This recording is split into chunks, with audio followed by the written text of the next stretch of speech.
is with us. What about the gap that you were presented with in that final frame decider? Margins, tiniest of margins, Judd. Yeah, I mean, it was a strange game. It wasn't sort of the highest standard. There was a lot of sort of nip and tuck. Went 3-0 down early. I'm just fighting, trying not to go 4-0.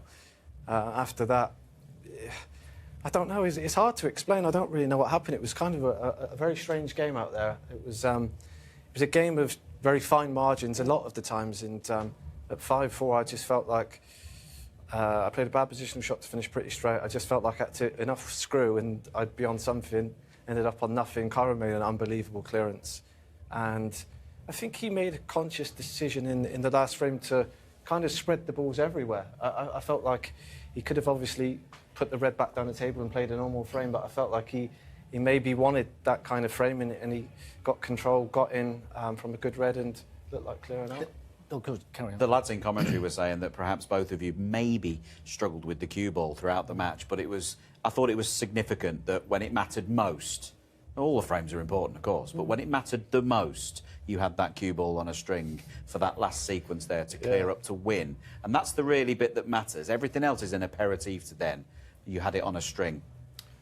Yeah, I felt quite nervy out there from the start, and I think a lot of the times when my cue ball's not good, it's down to nerves. It's not down to a bad cue ball. It's just down to I'm not. It's not terrible. It's fractions, isn't it? So explain to people at home how that clearance at the end, right? Okay, you looked as calm as anything under that pressure. The calmest you've been maybe for the whole match. How were you feeling inside, though? I couldn't even chalk my cue at one point. I went to get the chalk out my pocket. I was like,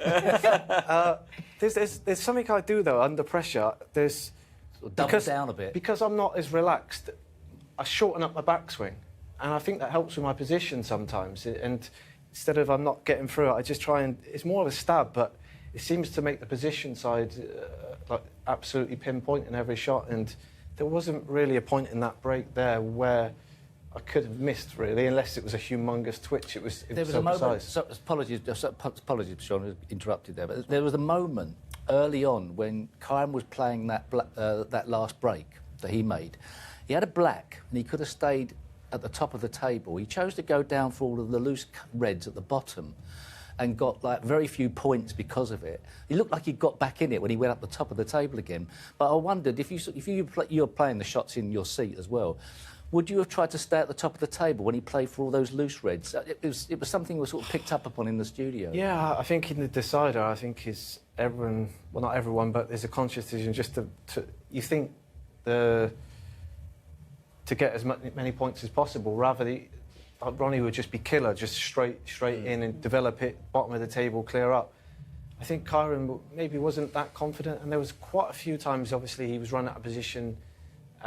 He's a great rest player.